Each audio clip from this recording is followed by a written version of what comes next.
Hello friends, एक नया topic लेकर आया हूं जिसका नाम है पार्टनर्स कैपिटल अकाउंट। आइए इसे समझते हैं, इसे क्यों पढ़ना है। सबसे पहले कुछ बेस है, उसे मैं आपको अच्छे से क्लियर कर देता हूं।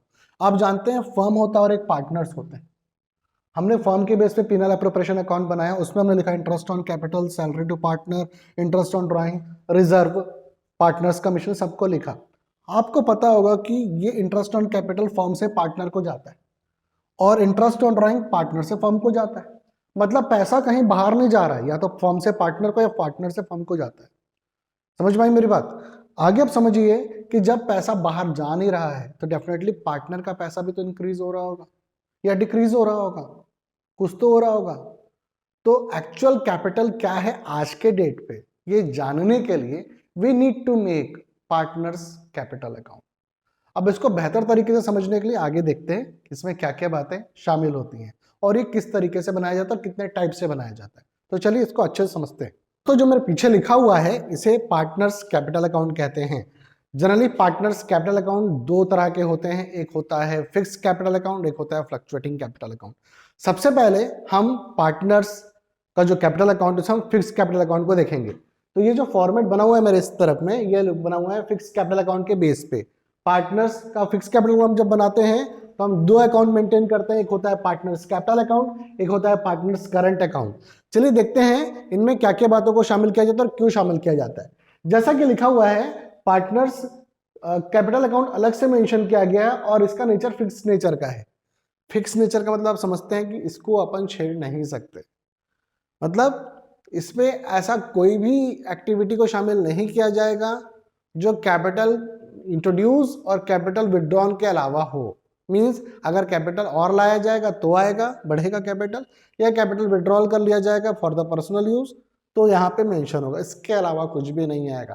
तो ये जो पार्टनर्स कैपिटल अकाउंट बना हुआ है, सबसे पहले देखिए बाई बैलेंस ब्रॉट डाउन। आपको मैं बता दूं बाई बैलेंस ब्रॉट डाउन ही क्यों हुआ। जितने भी लाइबिलिटीज होते हैं, लाइबिलिटीज मतलब कैपिटल आप जानते हैं किधर मेंशन होता है, लाइबिलिटी साइड मेंशन होता है। तो जितने भी लाइबिलिटीज होते हैं उनका ओपनिंग बैलेंस, प्रारंभिक बैलेंस जो होता है, शुरुआत का बैलेंस, वो हमेशा क्रेडिट बैलेंस होता है। इसलिए बाई बैलेंस ब्रॉट डाउन लिखा गया। तो सबसे पहले आप कैपिटल का बैलेंस लेके आते हैं। इन केस कोई और एडिशनल कैपिटल इंट्रोड्यूस हुआ है बिजनेस में तो उसको आप बैंक के रूप में लिखें by bank account. Additional capital अगर लाया गया है और मिड ऑफ द सेशन या स्टार्टिंग या एंड जब भी लाया गया हो तब। इन केस कैपिटल विड्रॉल कर लिया गया हो, निकाल लिया गया हो बिजनेस से, अपने ही कैपिटल को निकाल लिया गया हो बिजनेस से, तो हम लिखे हैं टू बैंक, दिख रहा होगा आपको। उसके बाद जो बैलेंस बचता है एंड में उसको लिखते हैं to balance carried down. Hindi में से शेष लाया गया और शेष ले गए करके लिखा जाता है। ये स्थायी पूंजी के रूप में बनाया जाता है हिंदी में। हिंदी अगर अपने अकाउंटिंग वाले बच्चे देख रहे होंगे तो हिंदी मीडियम के बच्चों के लिए स्थायी पूंजी, ये चल पूंजी मीन्स चालू खाता और स्थायी पूंजी खाता ये बनाया जाता है। थोड़ा इंग्लिश मीडियम के बच्चे भी जाने, कैपिटल को पूंजी कहा जाता है भाई, और पार्टनर को साझेदार। तो साझेदारों का पूंजी खाता, साझेदारों का चालू खाता, इस तरह से बनाया जाता है। तो हमने बहुत सारे आइटम्स देखे थे जो पार्टनर्स को मिलते हैं पीनल एप्रोप्रिएशन अकाउंट में। तो उनको कहाँ लिखा जाता है? उनको लिखा जाता है पार्टनर्स करंट अकाउंट में, इन केस कैपिटल फिक्स्ड हो तो ये देखिए यहाँ पे भी कैपिटल करंट अकाउंट का भी अपना ओपनिंग बैलेंस होता है और ये एसेट साइड भी शो करता है और लायबिलिटी साइड भी शो करता है। मतलब हो सकता है आपको एसेट साइड भी शो करे। अगर लायबिलिटी साइड शो करता है तो आपको लिखना है बाई बैलेंस ब्रॉट डाउन, अगर एसेट साइड शो कर रहा होगा तो आपको लिखना है टू बैलेंस ब्रॉट डाउन। सारे एसेट्स का जो बैलेंस होता है ओपनिंग वो हमेशा डेबिट बैलेंस होता है, मतलब उसको लिखा जाता है टू बैलेंस ब्रॉट डाउन। अगर एसेट साइड को भी आपको बैलेंस दिख रहा है ना तो आप उसे टू बैलेंस ब्रॉट डाउन करके लिखेंगे, और लायबिलिटी साइड अगर कोई बैलेंस दिख रहा है ना तो उसे आप बाई बैलेंस ब्रॉट डाउन करके लिखेंगे। फिर पार्टनर्स को जो मिलते हैं पैसे वो पार्टनर्स करंट अकाउंट के क्रेडिट साइड आ जाएंगे। देखिए लिखा हुआ है interest on capital, by commission, by salary, by P and L appropriation account. Profit है, ये प्रॉफिट का पार्ट है, इधर लिख दिया हमने किधर, क्रेडिट साइड में। वहीं पे अगर पार्टनर्स को लॉस होता है तो उसको अपन कहां शो करेंगे? उधर डेबिट साइड में।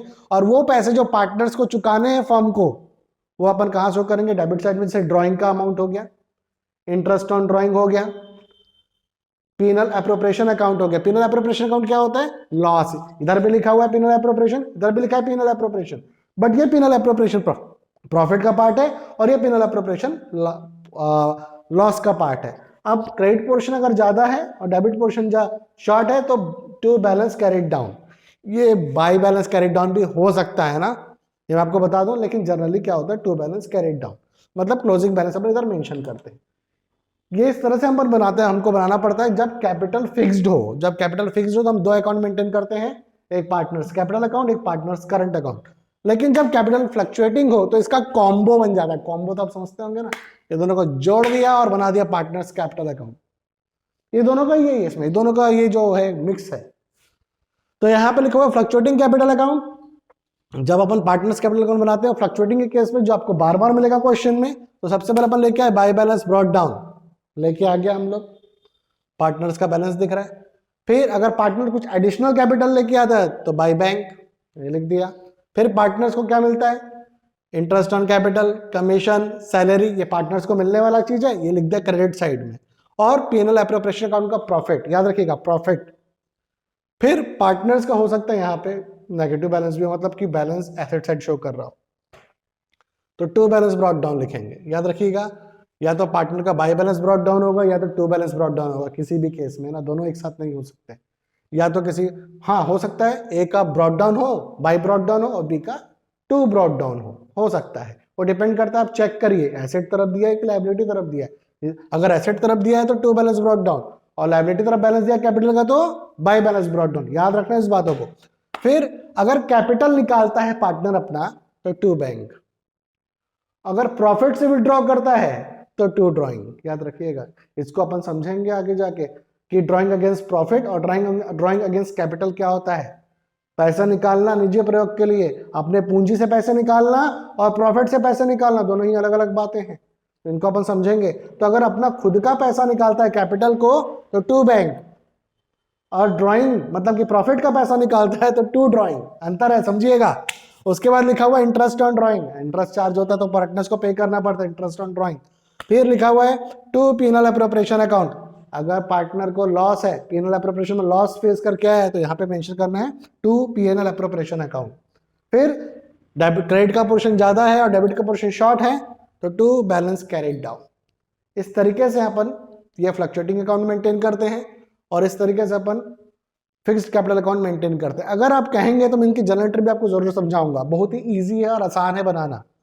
तो यहां तक अपन समझते हैं। नेक्स्ट वीडियो में अपन पढ़ने वाले हैं इंटरेस्ट ऑन ड्राइंग के बारे में, बहुत ही अलग टॉपिक है और समझने वाला टॉपिक, इंपॉर्टेंट टॉपिक है, एक दो क्वेश्चन भी बनाएंगे अपन उसमें। तो यहां तक आई थिंक आपको समझ में आया होगा। मिलते हैं नेक्स्ट वीडियो में।